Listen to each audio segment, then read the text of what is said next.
Hello, and we are now live on TikTok. This is the first time, Egil, we've been live on TikTok. Let me just slightly adjust the camera. We're very new to this feature, so you have to bear with us. So we need to adjust it a little bit more.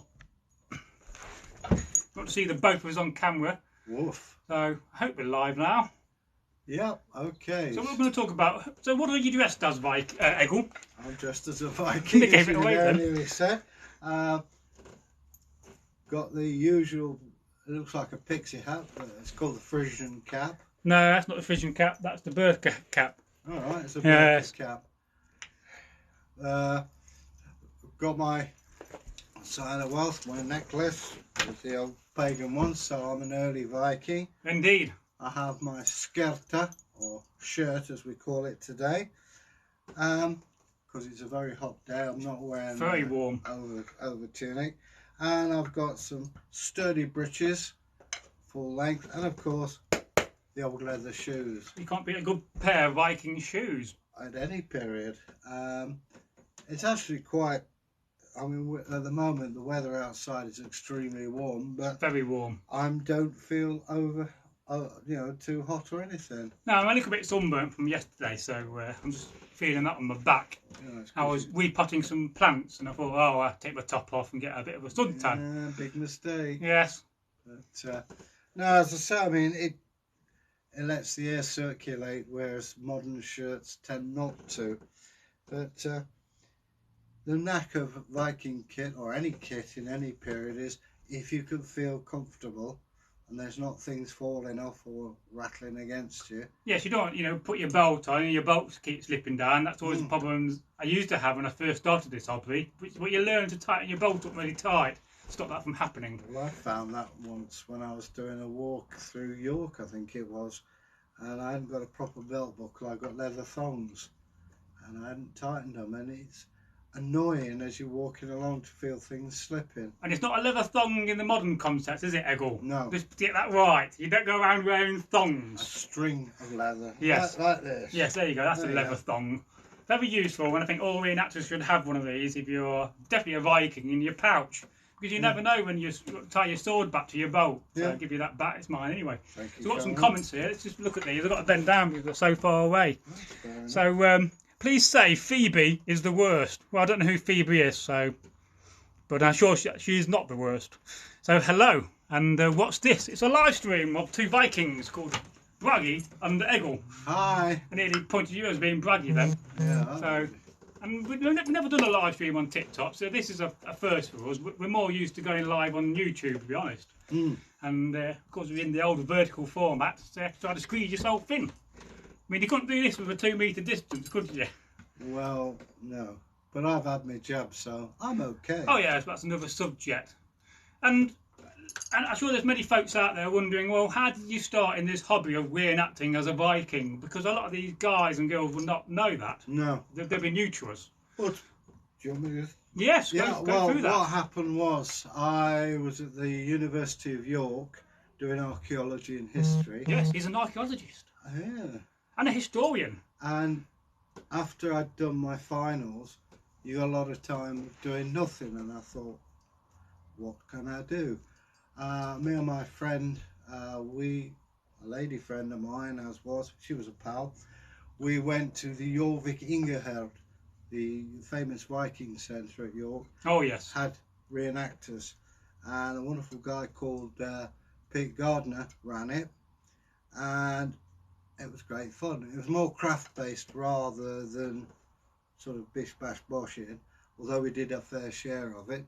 And I used to do bone carving, which was quite fun, and it's a way of getting your kit together because you could swap stuff or sell it. Yes, to explain what kit means in our context. Clothing. Our clothing, what we weapons, wear.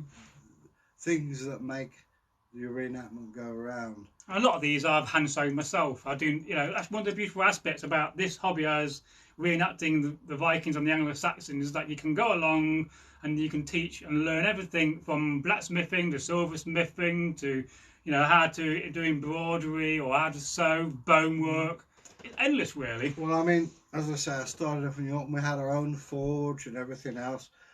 Financially, I was strapped for cash and had to go home to mummy and I was introduced at the Big Horse in York pub to Derby Group, and they were more combat orientated before they became very political. But you know, this is where I met Bragi here. Now, do you want to explain where Derby is in England to anybody that's not from England?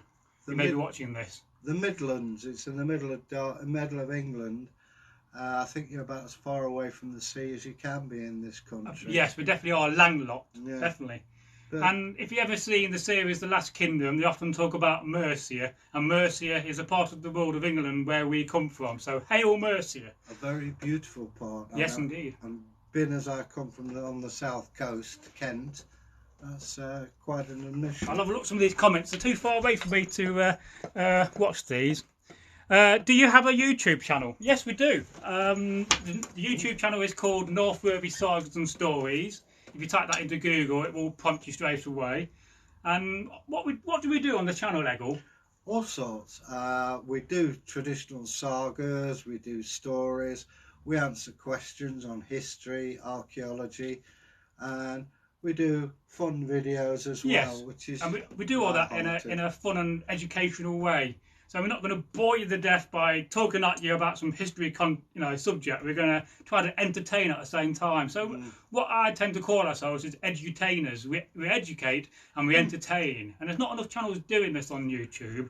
And if you go to our main channel, you'll see that we've published over 900 videos nearly. We've still got loads of videos in hand to edit. I do all the editing. I run the channel. I'm just the eye candy. You know. I'm the amateur and he's the professional. Oh, darling. Yes, and we've been reenacting for years, you know. I started out reenacting in 1993. I've done all periods of warfare from the Bronze Age up to Vietnam War. I did Vietnam War once, and that was the weekend when they hired all these Chinese takeaway owners to be the VC. And I had a N6D, and it was brilliant. Yeah. So go out and read some of your comments. They're a bit too far away, so up UK. Oh, yes. You guys look so cool. Oh, we definitely are. Thank you very much for that. Much appreciated. And you know, we're well armed with swords. Here's a Viking sword, for instance. Yeah. That's one I bought for Egil. Hey. There you go. Shall I take it out and show you? Oh, you can do. You've got it under your peace tie. Yeah. Now, you may be wondering, what is a peace tie in relation to a sword? When King Alfred created all these laws of the land of the Anglo-Saxons, one of the things that if you entered Wessex, you have to wear a peace tie. I have to wear glasses. That's what's the problem. So just bear with us as we undo this blade. This is a blade from armour class, Egil. Nice. It's not a bad blade. It's very short. It reminds me of Binsey. Yeah, well, you know, Binsey, Paul Binns, is another excellent sword manufacturer. Thank you. So look at that, baby. We have lots of swords, seaxes and axes. I mean, I'm carrying a bearded axe. So these are blunt, they're not sharp. You never take sharp weapons onto the battlefield, and we are trained. We're both ex-training officers in this period of reenacting, so we can teach people. Can you see that? Yes. Yeah. Now, don't forget to go and share this live stream as well. This is the first live stream we've done on TikTok, so for us it's a very new experience. And we've been on TikTok about 6 months altogether, and I think there's just a couple shy of 100 videos on there. Well, also, a word about the weapons. They are reenactors' weapons, yes, but they can still injure and kill. And what I suggest is you go to get trained on them, yes, so you become proficient and safe. You can't really just go and buy a Viking sword and a shield and pretend you know what you're doing. You do need to be taught how to use that. Yeah. And any good reenactment group could start you with a Seax, as it came from the Saxons. That's another blunt one. So you've got to start at the beginning with the spear. And we were with Anglo-Saxons for a while, and they are excellent at training. I don't know if they're still do. Yes, I was in the Vikings for a bit as well. That's another main society in the UK. Yeah. So just going on about what we do as a channel. So traditionally, when we first started this channel with Tyrkir, Thorsson, who's another channel host, the old premise of the channel was to tell stories from the sagas and also tell traditional folk tales and fairy tales, as in the way our ancestors would have done in the long haul, when they was all drinking mead and some storyteller would have gone forward. And storytelling is a very, very old thing indeed, is it not, Egil? Yeah, and also I think one of the bonuses of this channel is if you want dramatic stories, then Tyrkir's your Yes. man, because he does. He does some really long epic stories of 25 minutes, which is brilliant. Also, when you watch him, he does the movements as Yes. well.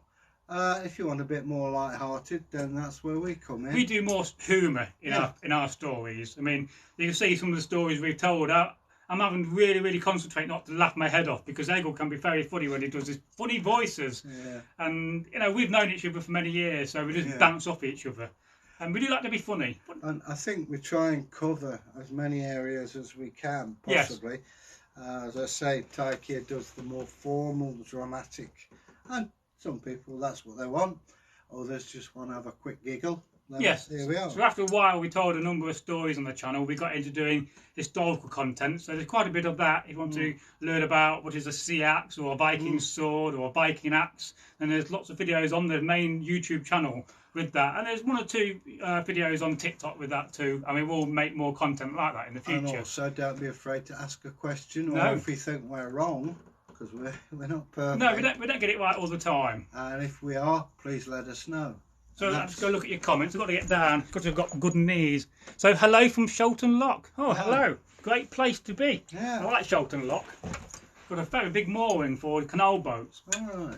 So, and yeah, we are going to be making more local content as well. We have recently filmed a few videos down Eamon's Alley in Derby. We've got a few more videos of them to edit, I have. And we will do some more videos from Derby Centre and talk about the forgotten and lost and hidden history of Derby. Yeah. I mean, we do love where we come from, and Derby is a very unique place in many aspects. It certainly is. I mean, I was told off because I wanted to do Viking Age Derby, and they said, "What's that?" I says, "Well, maybe if you have a look, you'll see there's quite a lot there." Well, definitely so. Yeah, and it gets you, doesn't it? Although, is Derby more famous for the Saxons or the Vikings, would you say? I would say more Vikings. Well, it's famous throughout. Yes. You know, it was known in the Iron Age as Devenju. Romans came, it was Deventio. Yes. Saxons came, it was Northworthy. Then the Vikings came, and it's... well, Derby, or Diardaby. Derby, Farm of the Deer. Yeah, and there's a few pronunciations of it, and there's a few different ways of spelling it as well. But the point is, it's going through history, and you can pick a period in history, and Derby's in there, with the Babington plot. Oh yes, and history is very important. If we don't talk about history, we'll forget history. And history is how we learn as a species and humanity to make a better world. We learn from the history. One of the most modern famous things, of course, is Rolls-Royce. Oh, of course so, yes. You've got Crown Derby still going, as far as I know. And it's always made, and this is the point, it doesn't sell itself as well as it that's should. because we got a third-rate council all the time, and we need to get some first-rate councillors in and actually promote Derby and not destroy it all the time. We tend to be controversial. We tend to be in the shadow of Nottingham as well. Yes, that doesn't help. I mean, it's weird. In the medieval period, Derby's up here, Nottingham there, and now it's reversed. Well, if you go to the Doomsday book, you know, from the 1080s, you'll see that Derby had more market stall holders and had more wealth than Nottingham. Although back in those days, it was called Nottingham. There's two villages, one called Snorta and yes. the other Ham. They united to become Snortahammer and then Nottingham. Yes. So there you go. Great place to visit, and of course, fantastic. Famous for Robin Hood. But did he come from Nottingham is another debate. Well, also Nottingham Castle, well worth a visit. There's Albert Ball's medals there, just for one thing. You know. Yes, I had some relatives' medals there. You know, well, I can't remember who. Long story. I think it was my great granddad's medals from the South Africa War. No, Napoleonic Wars. All right. Well, they did have a big exhibition. I'm going back before they did it up of South Africa. You know, Queen South Africa medals with the bars. Yes, I mean, Egil's a medal expert, so in the future we will be looking at doing a few videos on medals because I think that's a fascinating subject in itself. Yeah. The reason is, it's the way we justify one of the worst things we can do, which is have a war. Yes. And it's how it's justified by the graphics on the medals themselves. But also, each medal has a story. It doesn't matter whether you're an air warden or VC winner. The story needs to be told. I suppose the Viking equivalent of a medal would be for word fame. Yeah, it's the same sort of thing. And I suppose it's in that tradition See my Uncle Les, he was a London fireman in the Blitz. All he got was a defence medal. Well, that defence medal says so much about him. Well, of course so, yes. People say, oh, it's only a defence medal. No, you had to do something to get it. They don't just give them out. Do you want to explain what word fame is in the Viking context while I look at the comments? Word fame is a bit like everybody knows who you are and what you've done by your deeds. What's the nearest equivalent? It's like being a pop star, if you like. You know, for like the Beatles for their songs and their innovative songwriting. In this case, it's warfare or great deeds that you've done. So we have a comment here from DB7 of 9. Hi. That's a reference there to Star Trek, I think. Right. Great series. I'm a big Star Trek fan. It says, will you be able to do storytelling in schools? Our infant school has a beautiful forest as a venue. I have. One time I used to go around doing shows about the Vikings at school, and one part of it was telling stories. But whereabouts are they? Well, they'll be in Sholton Lock. Now, it has been asked locally in Derby whether we do school shows, and it's something we don't do at the moment, but in the future, when we have some income coming in from TikTok and YouTube, we're just on the verge of making money now. We will try to fund that and get some insurance so I can send Egil off and we can have some clients hiring us. But it's not the most easy thing to sort out, is it? Well, your insurance, I know yes. a way of covering it. No, I've already inquired about that. It's not too expensive, actually. Oh, I'm a lapsed equity member, which means I can get hook price, with the protection, and you would be as well. So that's something for the future. We'll think about that. You're covered for insurance and injury. Oh yes, but I mean a lot of people do that already. There's quite a few people and re-enactors that go around the school shows, and there's a couple locally that do it. It does look rather good if you could put equity on your car. Well, of course so. Having anything like that to your name is always good. Trust me. So if you have any questions about the Vikings or the Anglo-Saxons or history in general, we do know quite a bit about history. I mean, I've read about most eras of history, like yourself. It's a fascinating subject. Well, also, if there are subjects that you'd like us to cover, tell us, or if we get things, we're not perfect. If things go wrong, let us know, and, we're not prima donnas. Oh, no. I mean, we're not afraid to try something new, we like to do comedy things as well, because we like having a laugh. Yeah. Making content should be about enjoying yourself and having fun. Shouldn't be pompous either. No. Because it can lead to massive embarrassment when somebody exposes you for what you're doing. Well, yes, that could be very true. Yeah. So, anything you want to talk about Vikings? Well, I mean, we're not just a one-trick pony. We talk about the Saxons, Romans, any part of history. Obviously, we have our favourites. It's like having a box of sweets. Some are more favourite than others. The Vikings, they're the nice ones that both of us are into. Oh yeah, definitely more into Vikings than the Anglo-Saxons. But we also have different hobbies as well. Bragi's into the American Civil War. I spent many years reenacting that. I like my gardening, and I'm also a gamer as well. When I get a chance. I like collecting war medals and researching their history, and I love things to do with runes as well. We've got different things, but we come together on things as well. Do you want to talk about the Viking runes? Well, can be quite controversial. What are runes? Well, they are angular glyphs is the correct term, and it's, put it bluntly, Viking Anglo-Saxon writing. You can communicate, and we have found tags like tent pegs where you say this belongs to Bragi. And you get room stays with various funny inscriptions in as well. Yeah. And they were used magically. Now, it doesn't matter whether you believe in it or not. The fact is they existed and still exist in some cases.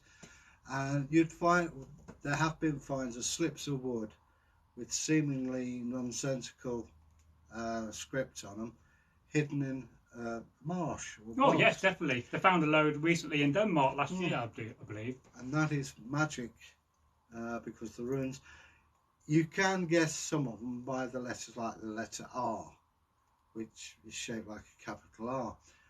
But mostly they were used in a magical sense, an esoteric way. Now, not all archaeologists will agree, but you know, that's their problem, not mine.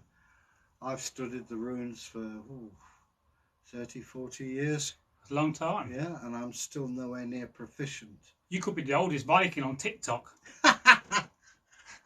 Come on. And of course, runes also play that very important part of the development of language and letters, and they fit into that element of that history. If you ever understand where letters come from, you have to go to the Middle East first of all and start there, and then naturally progress over time into letters we have today. You could actually go right back to the ancient Egyptians. Yes, definitely. A lot has come from there. Look at your comments. Well, we're going to have a look at the comments. So, not too many comments. BA. So, we've got some more people joining. We're very new to doing live streams on TikTok. We're more used to doing live streams on YouTube. So, you'd have to bear with us, and we'll just try to be entertaining and teach you something at the same time. Yeah. So, what would be your most favourite story of the sagas?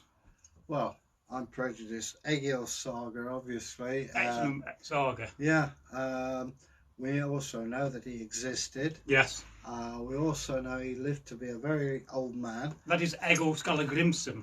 Yeah, and also we know he suffered from a disease called Paget's disease. What is that, Egil? Well, it's best illustrated, I think, by his ancestor who found his skull, put it on a post, hit it, and instead of shattering it went wide. And what it is a thickening of the bone. Yes.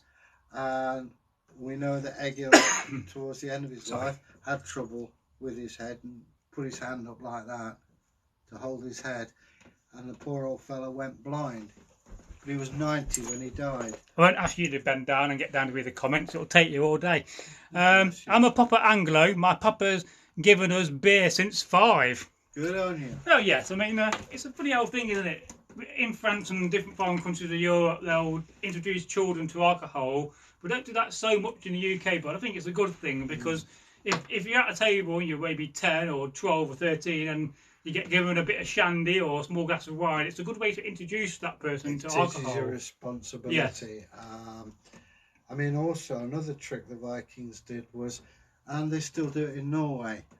Imagine Bragi's 4? You give him a razor sharp knife. He'll have cut himself once, but he won't do it again. No, you do it once, wouldn't you? That's a good point, that. Yeah, and they still do that today. And, you know, a knife is a tool, it's not a weapon fundamentally. Yeah. You know. But, you know, it's a good way of teaching you that these things are tools and also don't mess about. Oh, yes, I mean, they go around saying ban the knife because of all the stabbings we have in the world, but it's not the knife doing it, it's the person behind it, and we need to re-educate people about that. Yeah. You know, respect the tool. The trouble is you can't really ban knives because that would mean all kitchens. Oh yes, you can just go to Pound Shatland and buy them for £1, which is that big. Yeah. Anyway, that's another subject for another day. Any more comments? Yes. I've only ever been stabbed once. I don't want to be stabbed at all, thank you. I was wearing chainmail at the time, so I didn't do nothing, and the man went off scared. But that's a long story. So we'll have a look at some of your comments. So. Every free man owns a Seax. Oh yes, here's mine. I've got a few. This used to belong to the King Harold. I've got my little eating one. The other one's in for repair. Truth. Same for firearms too. Yeah, to a degree. I agree with that. I'm a firearms owner, or have been. So, but well, it's like I in had America, muskets. you brought up with them. A late friend of mine, when she was 4, that they gave her a pistol because you got snakes. Yes. Something we tend to forget. But it's a different culture. I mean, they grew up with guns. I mean, it's institutional that they should have guns because, you know, if you get a rogue American government, then the people should have the ability to take down that government. That's right, written into their constitution. Or somebody invading you. You know, it's irresponsible gun owners, what we don't want in the world, you know. But that's another subject for another video, and if we ever do later reenactment and get into perhaps World War I or World War II, and we get some kit, we could talk about that. So, yeah, it's a pity the camera's so far away, I've got to get down and read the comments. I don't have the best eyes I used to have them. I wear spectacles, so It'd be okay if it's just one person on the camera, then, Yeah. you know, the camera would be closer. Oh, go and have a look again. I will do in a minute. Yeah. So, anything else you want to think about talking about? Well, for those of you who aren't in England, we've got one of the rare hot days in this country. Very warm. We are aware of things like the present plague that we've got going round, Oh, yes. and we're all responsible. I've only been to a pub once this year. Shocking, really. That's once more than I have. And I paid more money for my pint of beer. I got 3. And, you know, I got sat on my own table. I thought, well, this is a miserable time, isn't it? I'm not going to the pub again in this situation. Hey, got some more comments. We'll have a look at this. So, so this is... I wished I was local. I'd share some Persian weaponry with you for your opinion. Oh, yes. Yeah. I mean, Middle Eastern and Persian weaponry is fantastic. You've got a Persian sword up on Well, the I've got wall. a few on the wall, and a few like it. They're more reproductions than original. I think that the first one's fairly original. Oh. So, perhaps we should do a video on that, comparing. Because one or two of the videos on the YouTube channel is where we compared weapons, like we've compared the Seax with the cookery, and we're going to film a video in the future about comparing the Seax with a Bowie knife, because I think that will be a very interesting subject, and they're both are very similar in design and shape. The only edge weapons I've got are various bayonets. Yes. Mostly British. And we have done that. We've compared a SA80 bayonet to a Seax just randomly for some reason, and you know, we enjoy doing those sort of things. I've got 2 Enfield bayonets. One's the spike one, and the other's the sword bayonet. But, You know, and the bayonet is a very lethal thing indeed. I mean, that's what they haven't. for it too, right? I mean, if you got some Confederates or Germans coming at you, you know, as Corporal Jones there, they don't like it up them. Well, I mean, your Civil War ones are even more vicious. They're triangular, Yes. and that means your blood won't clot. I mean, I have an original one, and it's just bent because it's probably been through somebody, you know. Charming conversation. Yeah, but we'll look at some more of your comments. So we do love reading comments, and this is one of the things we do on the main channel. We do read your comments. So I'm not sure whether a lot of people do that on TikTok. I practice Mazar Persian historical martial arts. Oh. I have to look into that. Yeah. My skills have a folding bayonet. There is an Indian sword that it's very flexible, and they have it virtually along their arm. Yes, I've seen that. It reminded me of those tapes you have, you know. They did that tapes. on that Forging Fire program where they That's recreated the one. Yeah. And you hold it in your hand and it goes over your arm. Yeah, it's quite amazing. And then the ones when they made the elephant tusk swords, what goes on the elephant, I thought that was fascinating, and how lethal they are. I mean, if you see an elephant charging at you, the last thing you want it to have is some big sword on its tusk. Yeah. Well, You know, I think I'll be running. I think. Yeah. I'd have another appointment. I think I'll be outwinning you. Yeah. Oh, don't you believe it? Everyone can run really fast on a good day. Little fat guys can run when they're scared. And I hope you do find us entertaining and funny, because that's what we aim to be. We like to have a laugh, and we like to be like funny. to hear from you. Yes. Don't matter what part of the world. We actually do have international contact. Oh, all over the world, we're in many countries. And, you know, I look on, I'm sure Bragi does as well. We're just one big family, and we like to hear from you. Doesn't necessarily have to be historical. Oh, no. It can be, I'm just feeling a bit down today, or glad, you know, the sun's shining here and everything else. I mean, the last video we put out was Egil doing some miming to a Motown song. So it does show you we are quite happy to try different things. And there's a very hilarious video on the channel from the other day. I think the title is a comedy Viking video. And I scared the hell out of Egil when he nearly crapped himself. It's so funny. Yeah. I've been thinking about that one for days now. I was in bed the other night after Monday night. I was just laughing about it. It was so funny. Right. I mean, some days I think we're just comedy geniuses. Some days we're in making. Have you got any more comments? We'll have a look. I have to get down again. I'm getting old, you know. You poor old devil. So, so my SKS has a bayonet attached. It folds forward and it's very useful. And the Alien 78 says, you're local. Yes, we are from Derby. Derby, born and bred, except he is. He's not. I'm actually from the civilised part of England. He's a southerner. Rochester, Kent. I know a song about that. Oh dear. It's the Civil War song called the Rochester sergeant as well like that. Yeah. I forget now. He knows some weird things. Well, so do I, but there you go. I met some weird people. But don't ask me the price for a pint of milk.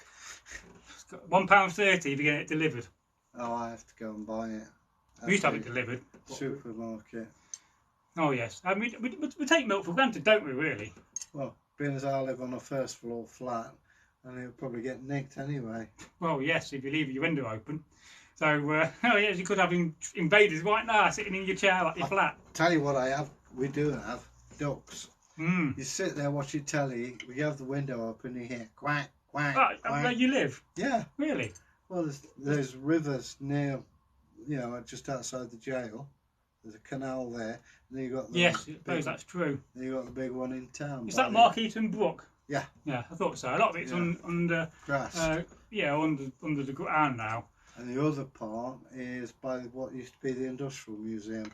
There's a very good channel, I think it's from Manchester, called Martin Zero, and he talks about all these hidden waterways in Manchester, and there's so many of them that have just been covered over. Well, fascinating. You can actually, this is for people of Derby, from where Mark Eaton Brook, you follow that tunnel right the way through to where underneath the coffee place.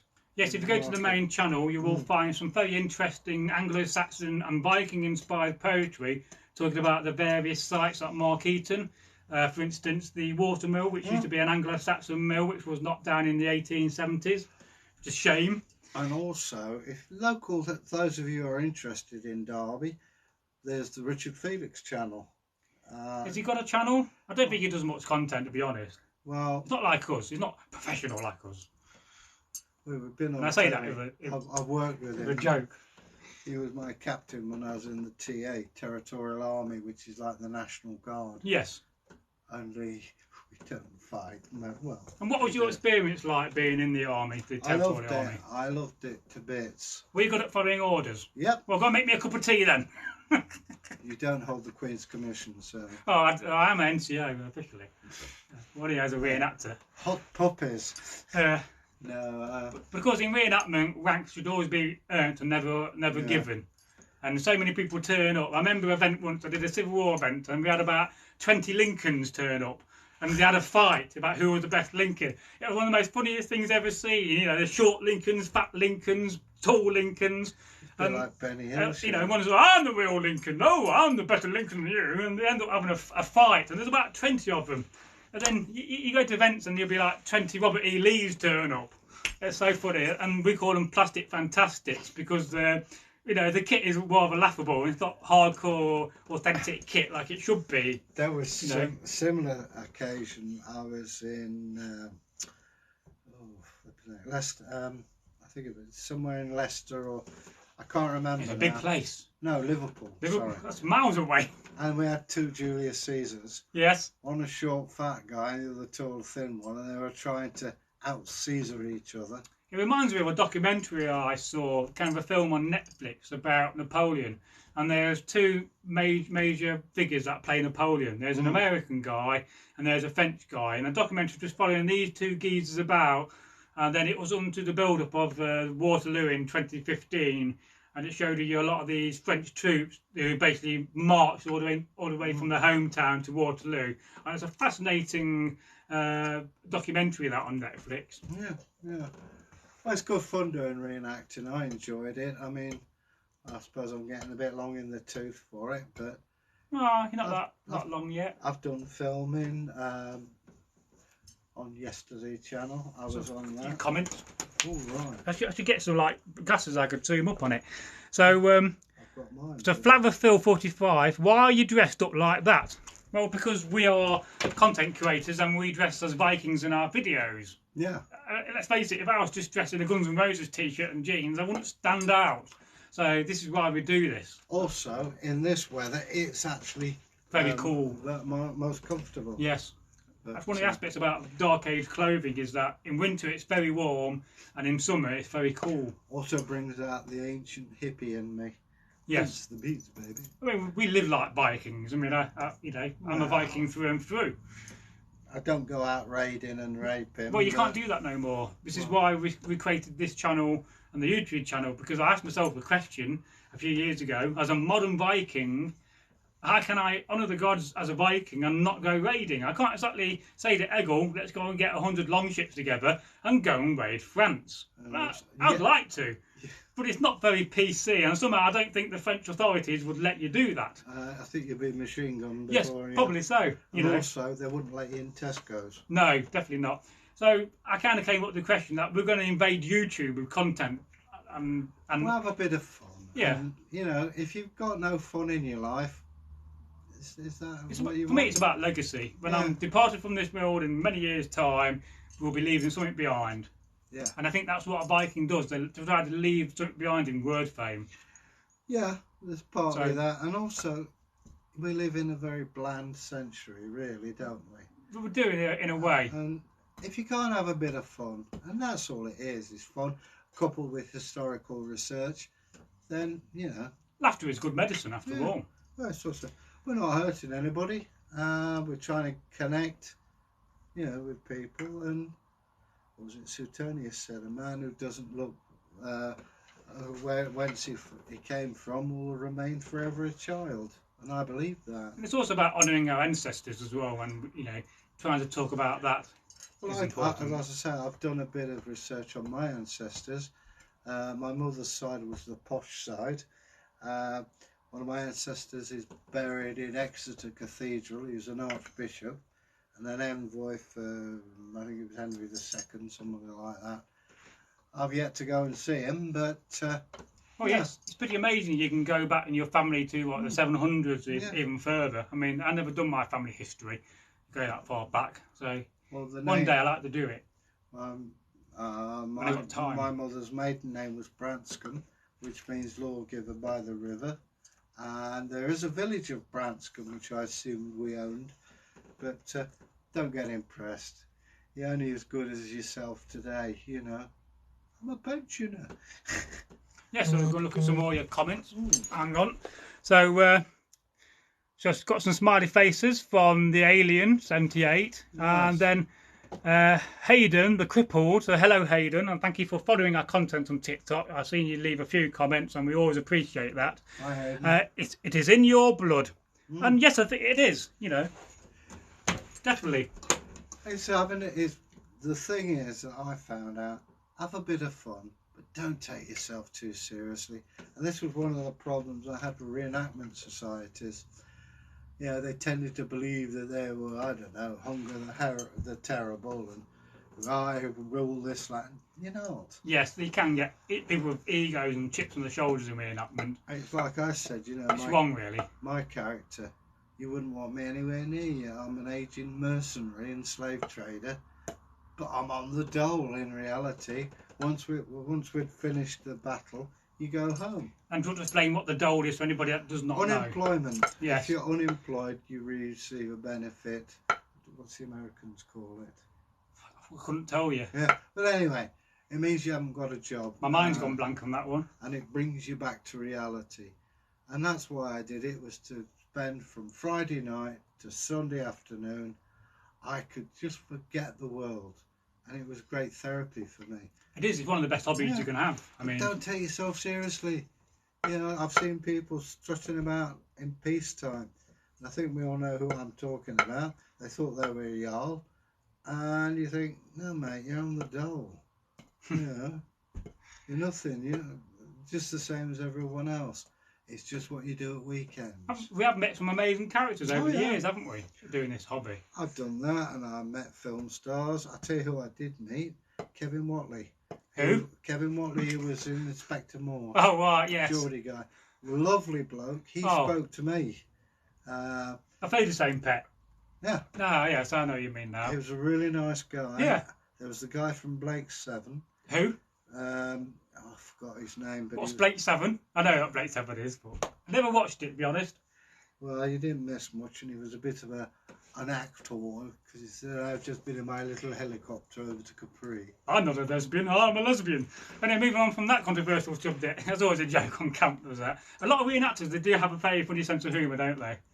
So I'm told. I've yet to find it. But there you go. Oh, keep searching, keep digging for it, you'll find it. I do think I have better things to do. Any more comments? Not at the moment. All right. So we'll just keep randomly talking to you about Vikings. It's very weird, you know, talking about anything and everything to a little telephone. I'm probably showing my age here. Yes, I mean, we do try to kind of set an idea and a plan to these live streams, but often they go on tangents and we can just end up talking about anything, really, you know. Well, and we have done. What I like about it is you could be talking about anything and then you get somebody from miles and miles away and it's like, you know, our pal Tangi. It's great to hear from. And she's here in Canada and we're stuck here in the Midlands. It'd be quite warm right now in Canada. I couldn't tell you. I've got another comment. I'll go down. Okay. I'm not taking the knee, just in case anybody knows. So, did you know archers' thumb rings and recurves have been found in Viking burial sites? Yeah, we have heard that.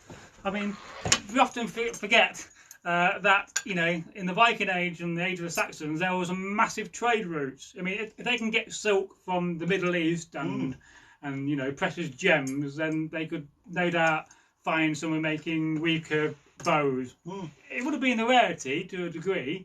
Most people would have had a long bow if they had a bow, but that would have been around. Yeah, we know that they had bows, and like you say, if you're going out travelling, I don't think there was a massive movement of people, but if you're shall we say, a warrior, yes, there were markets out there for you, very profitable too. I think the average Viking was probably just a farmer and quite boring. Yes, most probably so. I mean, they were too busy trying to concentrate on feeding themselves and growing the crops, because let's face it, you know, that's a very important aspect of your life. And when we ever were told these stories, you can always guarantee it's always about a farmer. A lot of the time, a lot of people that are in the stories are just farmers, because everybody was a farmer.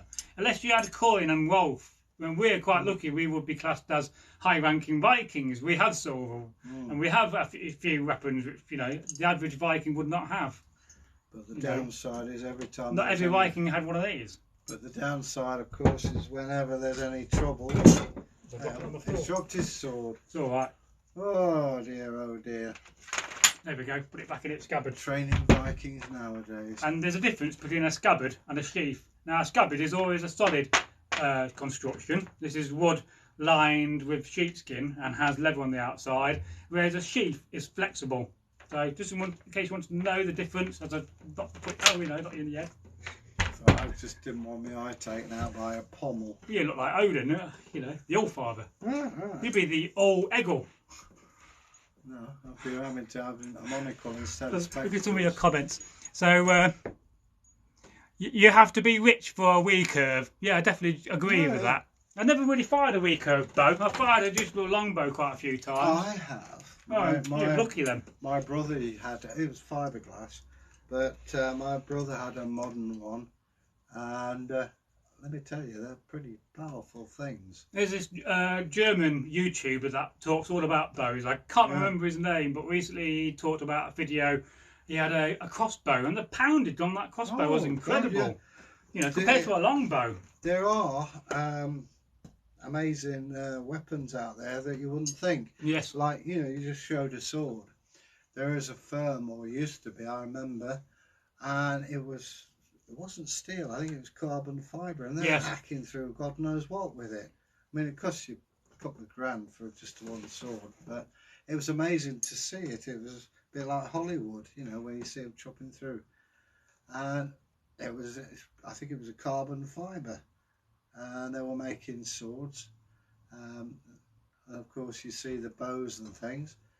You see them where they can fire multiple arrows from crossbow, well, bolts. Well, yes. You know, Romans invented that kind of technology.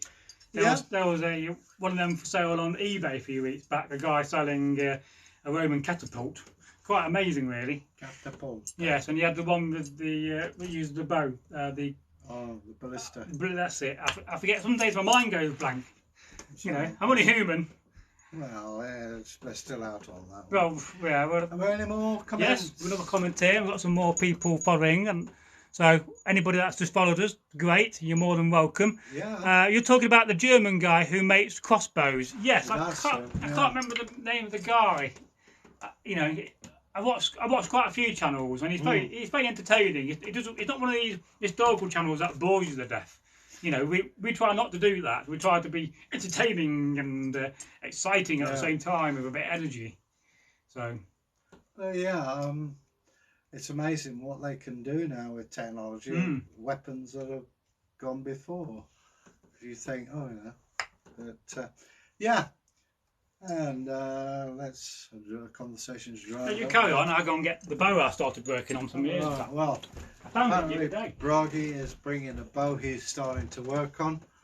I haven't used a bow in It may not work out. Hey, oh, here we go. So I found this the other day. It was a bow I start again. I was off camera. I found this the other day. It is an ash shaft that I was trying to work into a bow. It needs quite a bit more work. It's not flexible enough yet. But I've tried to make quite a few bows in my time. This is going to be a flat bow. Do you lubricate it? No, it's not ready yet. It's not got to that stage. All right. It's still in the stage of being shaven on my wood horse. But they are very, very difficult to make. Some people have the talent just to make bows very easily. But you can understand the work that goes into them. So is this a hunting bow? This would be a hunting bow, but I'm going to predict it's going to snap at some point when I try to string it up when it's done. It's not flexible enough yet. So it's another project. I've got loads of these projects I've started and never get around to finishing them. Yeah, well, that's life. You've got to run this house. You got to. Right, so I'm a carer for my elderly dad. He's got Alzheimer's and dementia, and he's 90. So that takes a bit of my time. But doing this and making content is a big way I find to get rid of that stress, because I can always just go and edit a video and escape for a little bit. And it is a very stressful job caring for somebody. But how would our ancestors have done that? Would they have cared for that person, or would they abandon them, put them in a home? They didn't have homes you were supposed to Of course not. The hospitals they had. There was a tribe called the Relive. Yes. And they used to kill off the old. Yes, really? Yeah, this is where all people who do the occult are descended from the tribe of the Relive. Oh, right. Yeah, but not heard of that. Yeah. And also, let's be honest, your dad does remarkably well. He does, yes. If you saw him, you would not think he was 90. His name is Magnar. He's like the Mrs. Mannering of the channel. You often hear about him, but you're never going to see him. So this is my little joke, that. Yeah. He's a great guy. I remember when I used to work in the museum service, the Industrial Museum, your dad came down and was telling me about the bits he'd made for the jet engine. Oh yes, he was big into the aerospace industry, was my father. That's another subject, So let's think about something Viking related, and I'll go and look at your comments. So all right, this is where I could try and drag up something from the Viking period. So did you see the crossbows he has made with wooden limbs? Yes, I think I did see some of them, and that's fascinating. They were so powerful, and we often forget how powerful bows and crossbows are. We used to have a winch, didn't you, on some of the medieval ones? Some of them did, yes. And then some of them had a iron foot loop, so you put your foot on it to gain more power to the bow. When I was at school, our woodwork teacher made a crossbow from a car spring and an air rifle butt, and it's surprising how powerful it was. Took two of them to cock it, and they fired it at this old car they had and went straight through. Now Hayden the Cripple says, I cannot do three-finger draw, I do thumb draw when I pull the bow. So I do understand that. I have done a bit of archery when I was at school. And he also says in the next comment, yes, our ancestors would have taken care of them. And we have some more people joining, and that's very great of you to joining. And please don't forget to go and share this live stream. Oh, yes. I found archery quite fun and relaxing. Yes, it is. I'm better off with a rifle. Because I was taught marksmanship in the Territorial Army, which is like the National Guard Reserve Army. Yes, and it's amazing how far you can fire a bow. But one thing we always forget about is the sling. Because the sling would have been probably more common than the bow, and the sling is a very lethal weapon in the right hands. I remember when we were doing re-enactment and Njal had a sling and he'd fire those tin potatoes from it. Yes. And I remember spinning it around, go up in the air, go behind you, and eventually got one firing forward. But I can remember when we were doing the Robin Hood event in Nottingham, when we used to just before the battle, we would throw rotten veg at each other. yeah, And somebody threw a cabbage right from one side of the enemy line to another. And I don't know who it was who caught it, whether it was me or it was Njal or somebody else. Somebody caught it on their sword. Oh. So it stayed all the way down the sword and they went like that and then they straight back at them. That was brilliant. You know, yeah. Nottingham Castle used to put on great do. that was a brilliant event. That Yeah. was. I'd love to go back and do the Robin Hood event again. I remember I played a leper. It was that event at the end of the season. It was Yeah. very relaxed. Do you remember the Rat Man? Who was he? He used to go around with dead rats Yes. on a stick, Yes. and his wife. Yes. God. You used to get some right characters at that event. Yeah. Of course, Nottingham Castle has had a lot of money spent on it recently, so it's been done up. Do you remember the famous Knights of Brynylon? Yes. They came out on horses, but all their stuff was totally inaccurate. They got nylon clothing and all this lot. But Well, if you are going to reenact, you should always try to be as authentic as you can, I think. Within reason. You kind of go over the top there, can't you? well, I mean, some of their stuff was so bad their hair would stand out like Jimi Hendrix because of the static electricity.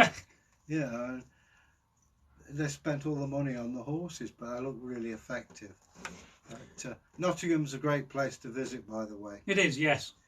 It's I've not been for many years. Well, as I say, I mean, there are great restaurants and pubs, and of course the Galleries of Justice. Well, one day when we go on our international war tour starting in England, where we're going to go and meet our fans and followers and subscribers, we'll go to Nottingham and film some videos there. Well, I like the Galleries of Justice, even though they didn't employ me. Ha ha ha. Well, they should have done. Look, they're missing out now. Yeah, You could have had this as your entertainment. Well, there you go. But You could have been Robin Hood. no, I could have been the More like jailer. Friar Tuck. No, I'd have been the jailer. Excuse me. I've got ribs. You can feel mine. Plus, you could be Little John, Little Egil. Anyway, I'm not even going to answer that one. Read some of your comments. I don't want to get bored. So we have a comment here. It's in Russian, so I got no idea what that means. And I got no idea whether you can translate it in the chat. Vodka Tovarovich and Nimnok Groshin. There you go. People still use slings in Afghanistan. Yes, Yeah. that's true, and all over the world. It's a cheap and effective weapon. It's a very underestimated weapon as I mean, well. shepherds use them to frighten off things. Well, Goliath. Yeah. There you go. Famous story. We should tell that story one day. Look at this. I would like to loose some arrows with the Shire bowman. Yeah. It's just internal armour, says Hayden the crippled. It says "Hi, Father" in Russian. All right. Thank you for translating that. Thank you. And I'd like to go to Russia one day, drink some vodka. My brother, he was in the Merchant Navy. He went out there under communism, and he said he loved it. In Odessa, in Moscow, he went to, but he says his jeans, he could have flogged them for a heck of a price. The tattier the better. That must have been back in the day then. Oh yeah, I mean Beatles LPs. It was in the communism. Yes. But he said the problem you had that you daren't look at anybody because they think you're filming them all KGB. Yes. Well, it must be quite strange living in a kind of a paranormal not a paranormal state, a paranoid state. Yeah. A paranormal state is something else. Yeah, that's after a few horns of mead. Indeed. But he said it was a lovely place. Yes. Yeah. It's also a big place as well. We often forget that as well. It's huge. And I don't know why in the West we give Russians a bad name, and we shouldn't do really. They should be our brethren, and It's all about politics, the geopolitical picture. The sad thing is, That's a big word. Russia came from the tribe of the Rus. Yes, of course. Viking tribe. And we have covered that subject in various videos on the channel, and I do have a few videos lined up to record about the Rus Vikings. Well, it's a weird thing, the Nazis were saying, they're not Aryans, they're more Viking than anything else, more than the Germans probably. But definitely so, yes. But they didn't have much influence on our language though, like Proto-Germanic. So, well, that's the word. I mean, I find it very difficult to read Russian. I watched a video a few months back thinking, I'll have a go at trying to understand Russian language. It went over the top of my head, really. Remember, the phrase for today is Proto-Germanic. Yes. And geopolitical picture. Woof, woof, baby. Yes. So, One of the men in my platoon was a former British Army. Oh, All right, cool. What regiment? Yes. I was Worcestershire Sherwood Foresters, which now doesn't exist. I No, think. the Mercian Regiment, I Yeah, call. oh, it's actually the Mercian Worcestershire Sherwood Foresters. Correct name. And it goes on forever. But great times. I mean, when you think about all the regiments we had, when you look at, you know, my cap badges, I got hundreds of them. And it shows the diversity of all the regiments they had and yeomanry. Well, the thing is, warfare changes, so your manpower has to change as well. And also, it's economic. You know, at one time, the Notts and Derby, for instance, had 2 cap badges. Yes. I've got both, actually. But it, you know, it all costs money. It does. I mean, Notts and Derby, it started off, they just put Derby on it. And the guys from Nottingham protested. And then they had the Notts and Derby. You know, when they went first. Yeah, well. It could be, you know, it'd be different. They were called Derby and Notts. I don't think it'll sound the same. Yeah. Well, they were known as Derbyshire Regiment. You know, and we should always honour anybody that served in the past because, you know, warfare is not a nice thing, and we should get to the stage in you know, society where we don't have war, you know. But you've got to respect any man that has fought, regardless of who they fought for. And women. Yeah, yes, women too. I mean, they're out there now. Don't matter what. More so than ever. Yeah, I mean, medics do amazing things. Infantrymen do as well, you know. And we forget that. It's not being militaristic. You know, we can live and do and say quite a lot which people wouldn't be able to do if we hadn't got the army. Oh, definitely so. For a start, we'd be talking German. Yes. We're talking about women. Did Vikings have women warriors? Yeah. I can't get my sleeve up. No, it's too tight. He's got a tattoo of a Valkyrie on his sleeve. Yeah. But you do have 2 Valkyries on your necklace. But you see, Valkyries had to come from somewhere, some reference. And yeah, you know, it's just this, I don't know why, but they just don't seem to figure. Is it because we live in a male-orientated world and they tended to censor that a bit? I don't know. Perhaps they feel threatened with their sexuality because there's a woman. I mean, when we did re-enactment battles at York, there was a lass, I've said this before. Oh, many a time. And she was amazing. She got this axe using the shield wall as a shield. I got the winged spear using the shield wall as my shield. And she was laughing her head off while we were popping these little pixie people off. And in the end I said, you know, great, I'll get you next year. Well, some of the most toughest Vikings I ever fought were women Vikings, and they are very tough, good fighters. What made me feel a bit sad was they made them put burnt cork on the face so it looked like they got stubble. Yes. And I didn't like that. Yes, well, look at the American Civil War and the number of women that dressed as men to fight in the Civil War. I mean, there's that famous case of a surgeon who turned out to be a woman, and you'll read lots of accounts of this in the papers of the time. Waterloo. You know, Waterloo as well. And the famous pirate Anne Bonny. Yes. You know, and Mary Read. So there you are, you're in, you know, the 8th century, and you live in the little village of Northworthy, and you're about to be attacked by a Viking war band, then everybody's going to try to fight and defend that village. Women included, and possibly even some of the children. Well, I mean, let's put it this way. You'd have to be a damn fool to attack a woman when she's got children and a big sharp nose. Yes, women are fierce. Don't hurt us, please. No, well, I mean, it's instinct to protect the family. Yes, definitely. And what you've got to not forget is, men rely on strength. Yes. Now, most women aren't as strong as men. No. So they have to rely on technique. I don't know, Bridget was. An old warrior. In the old group we had. Yeah, she was a fun girl. But I think we've got another comment. Yes, I'm going to have a look again. See, I don't know his regiment. This is from Hayden the Crippled. And he says, but we both served 82nd Airborne Division. We were infantry. Oh, that's very, very cool. Oh, the All-American. Yes. Ah, yeah. And Hayden, another comment, says Russian is very difficult. And we've got a comment here.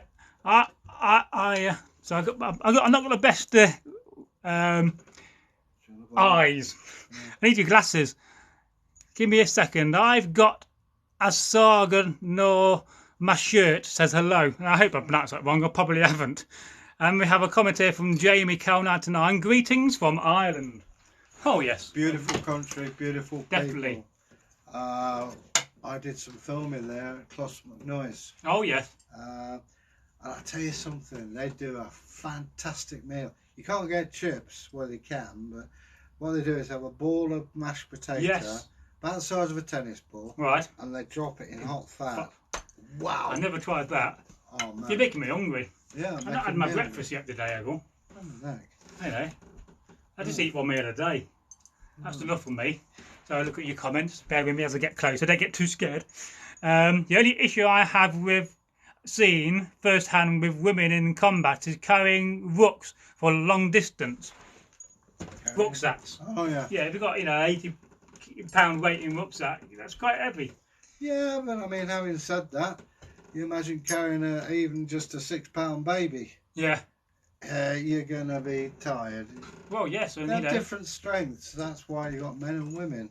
You know. And some women have ginormous jelly wobblers, and they can be very heavy too on the back on your back. It's a funny way of saying it, Egil. Well, I was just thinking, you know, when you spoke about Bridget. Yes. If she said it's Tuesday, mate, it's Tuesday. She was a bouncer by profession. She was not a woman to mess with. And I've seen her carry men off on her shoulder. So there you go. She was great fun. I liked her. Yeah. Misunderstood. But she's all right. She's a good Derby lass. She did have a bout of cancer, but... I'm sure she's battling on. Well, she went to my mate's funeral, Bragi, the policeman. Yeah, I don't think they know who that is. Well, There's a whole world we got in front of us, Egil. Doesn't matter. Yeah, but yeah, we respect that. So, Clonmacnoise Noise is a great site. Are you wearing Saxon or Norse garb? Norse. Yes. Norwegian specifically. It was a character I had invented. I met, when I was a student, I met some Norwegians, and they were fantastic people. They've got the charm of the Irish about them. They could drink me into a submission. I nearly got taken back to this place in Norway. Oh, right. But they still make long ships. I was living in York at the time, and every year you have a long ship race. Cool. And the two Norwegian teams decide who's coming first or second, and the others also ran. But it's great fun. I'm sure they will be doing it this September. Well worth a visit if you're able to go. The Norwegians, they are so charming, it's unbelievable. But yeah. Oh yes, we'd like to go there one day again. Well, this is a little place called Bjorkadal, and yes. They are short of women. Oh right.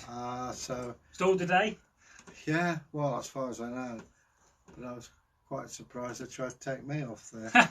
So there you go, go figure. Well, you got such a great character, no wonder. It's your sense of humour that did it, probably. They are extremely generous people, and well, yeah. There we are back in the 9th century, and let's say we're not wearing a Thor's hammer. Could you tell the difference between an Anglo-Saxon and a Viking? Probably the men, because they were cleaner.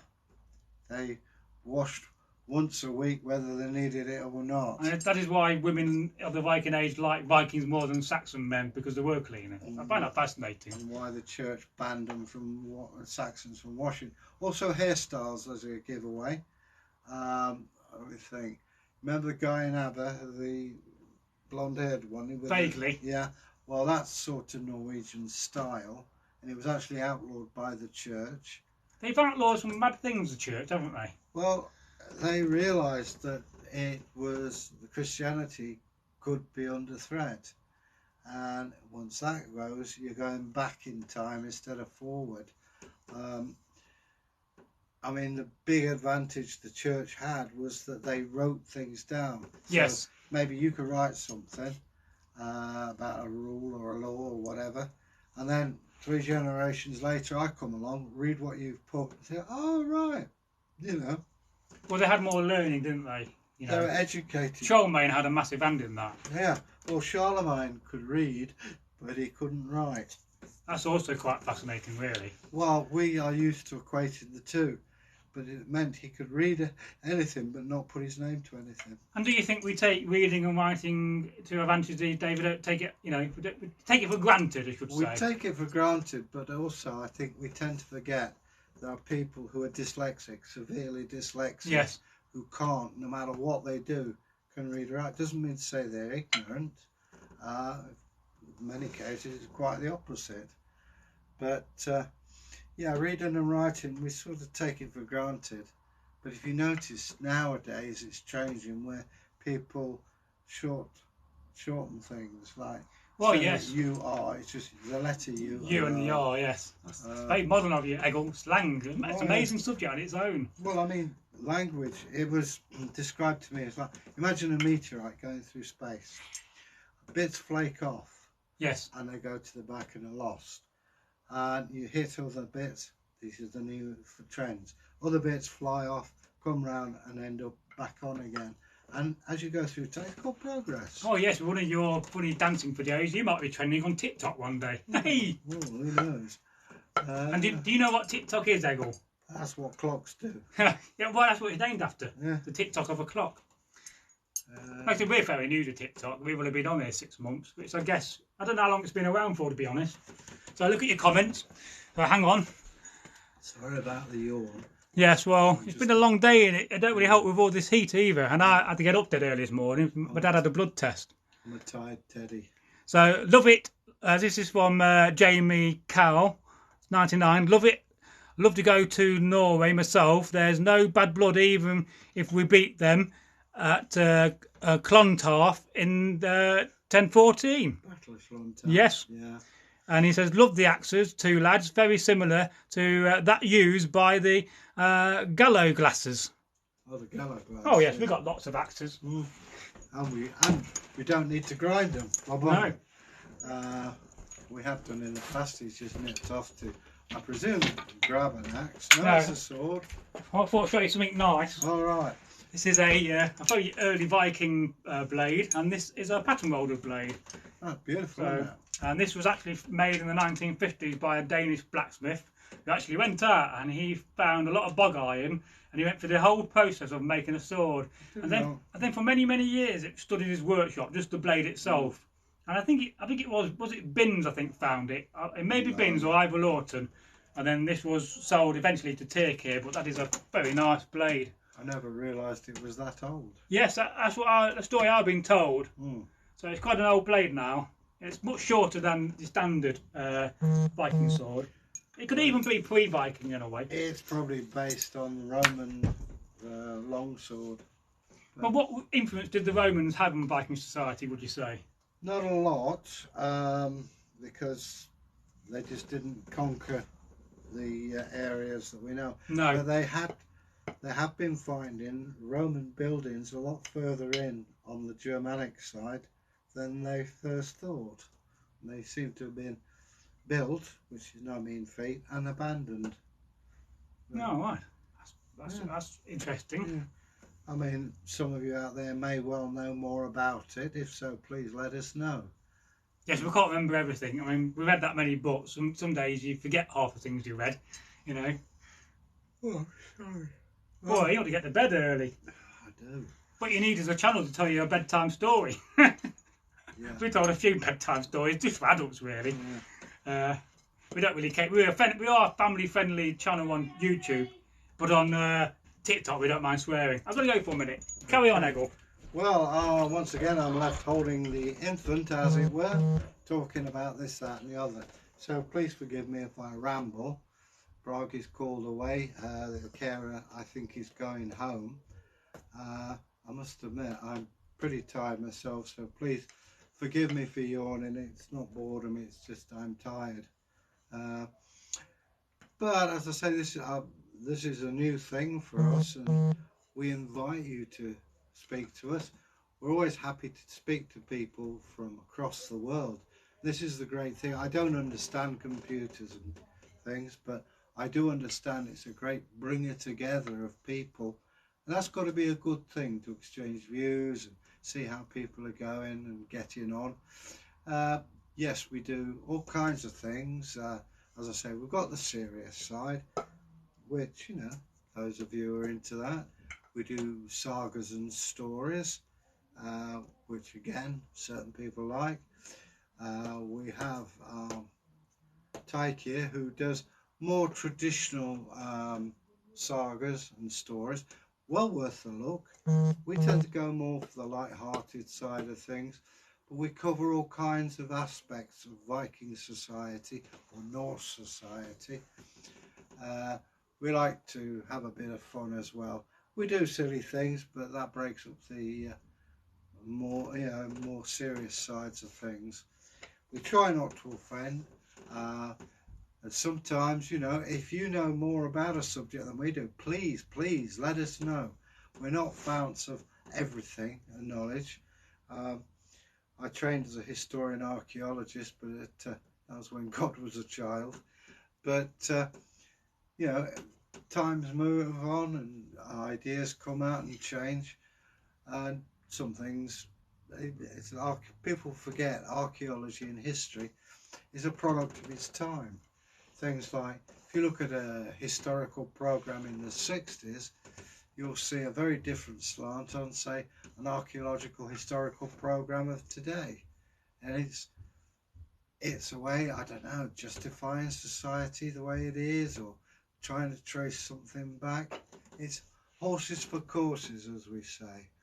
But I was brought up, I loved history. And it started off when my granny used to talk about things that happened when she was a girl, people I'd never even met in my life, and they would talk about things like that, and I was fascinated by it. And I'm a weird guy. In some respects I can talk about things which people have no idea about, and other things you think I know, I just don't know. I don't know whether that's a form of autism or not. Either way, I've been very lucky. I've met a lot of people who are highly educated, who had a lot to say in the archaeological world, and a great historian or two. But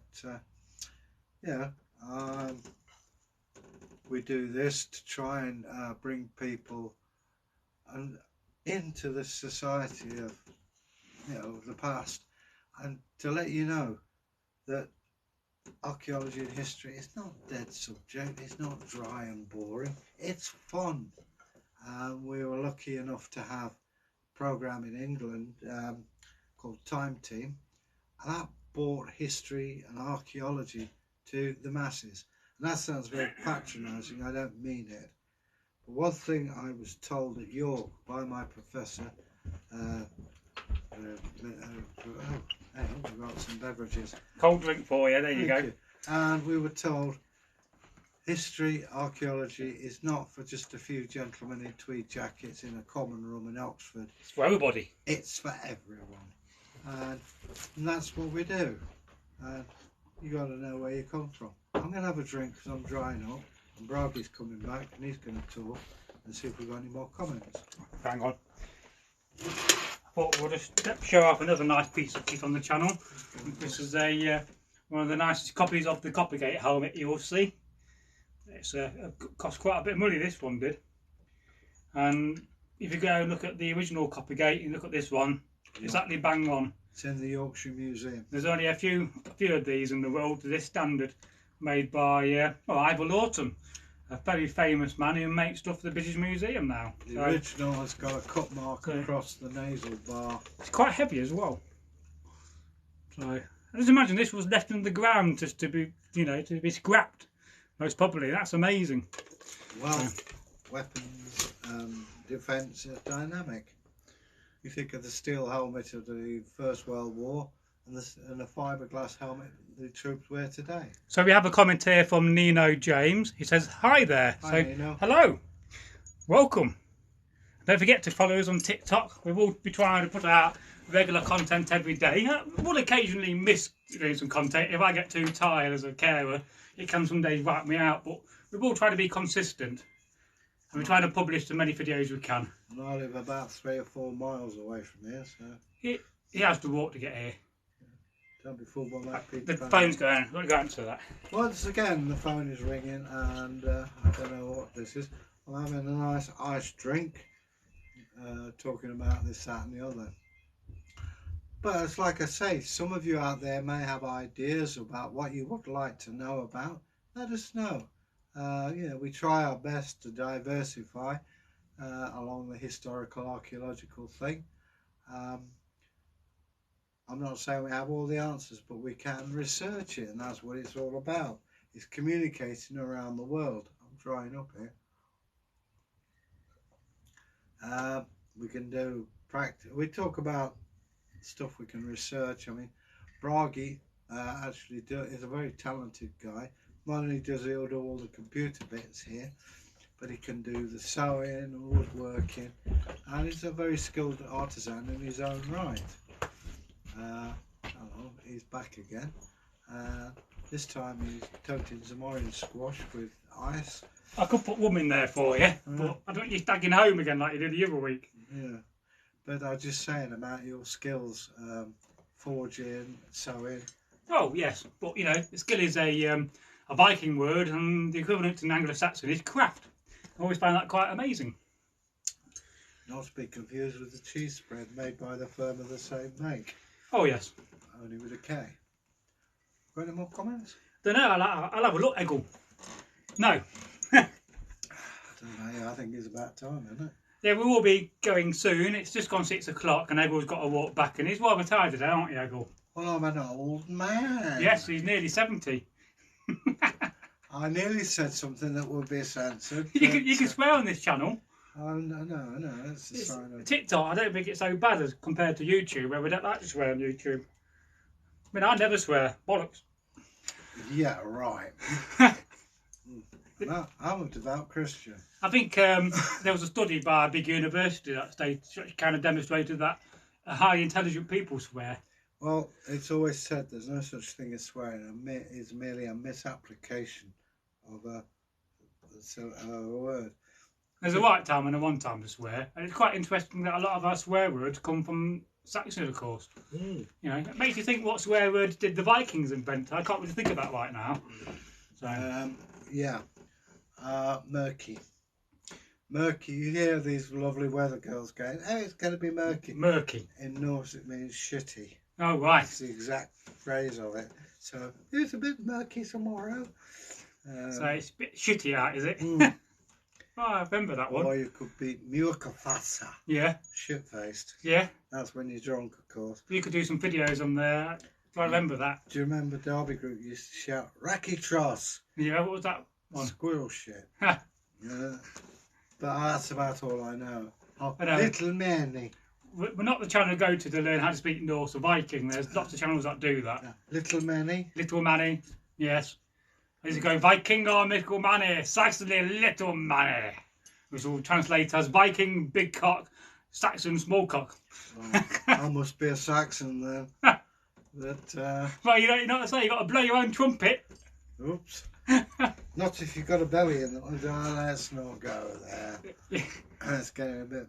And do you think there would have been, you know, larger people around in the Dark Ages, or would that have been a sign of wealth, or perhaps you was a monk? Oh, you talking about height? Well, yeah, and you know, roundage on the waist. Oh, to be honest with you, if you saw a fat person, they would be extremely wealthy, because you imagine you're eating your dinner. It's one for you, one for the tapeworms, another for tapeworms, and you would pass tapeworms. I've said this before. When I was a student, I saw a picture of a poor, unfortunate Indian kid, and there was a sea of tapeworms. You couldn't imagine that, could you? And his rectum had fallen out. Oh dear. So what you have to do is push it back in. It's called prolapse rectum. Yes. And that's due to tapeworms. A lot of ex-porn stars have that. Also, there's a terrible parasite called a curus. Yes. Imagine an earthworm, and it comes from sheep's urine that pollutes water. Imagine I'm talking to Bragi, all of a sudden the worm would appear out of his nose. Yes. Or the corner of his Crazy. eye, or out of his ear. Everybody had them. It was just the way of things, but pretty terrible, and they still exist today. And it's usually bad sanitation, because when the Vikings had their gardens, and Saxons for that matter, you've got to fertilise it, so they use human excrement. It takes one person to have these occurrence, put it on there. They weren't too keen on washing stuff, so you eat your lettuce, for argument's sake. The eggs are digested into your stomach, and the worms have got an entry. There was a fascinating study by a Danish university, and they put a paper out on Viking Gardens, and they did have gardens to a degree. Yeah. Not like we think, where you have all nice flowers. Their garden would be practical for food and for herbs. Well, we excavated in York, and there was a badger's skull, and that had shown signs of someone who's cut the flesh off to eat it. Yes, I couldn't imagine eating a badger. Well, you never know, that'd be fantastic, but I can't imagine it would be. Very gamey. But I'd imagine there's people today that go along roads and find roadkill and eat badgers. Well, there is was it road in America? There's roadkill to grill. Yeah. But having said that, we have found in York a loaf of bread that was burnt, and in it we found 24 different seeds, some of which you'd be asking.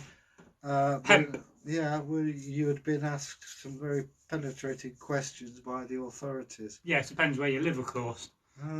Different countries have different policies with that, but that's another subject. But makes you think: did Vikings eat magic mushrooms? Yeah. Oh, a dragon!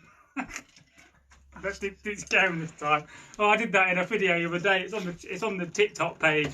You look alright if you do that, and I fall down dead with a heart attack. Yeah, well, then what we'll do? I'd have to get Tyrkir in full time.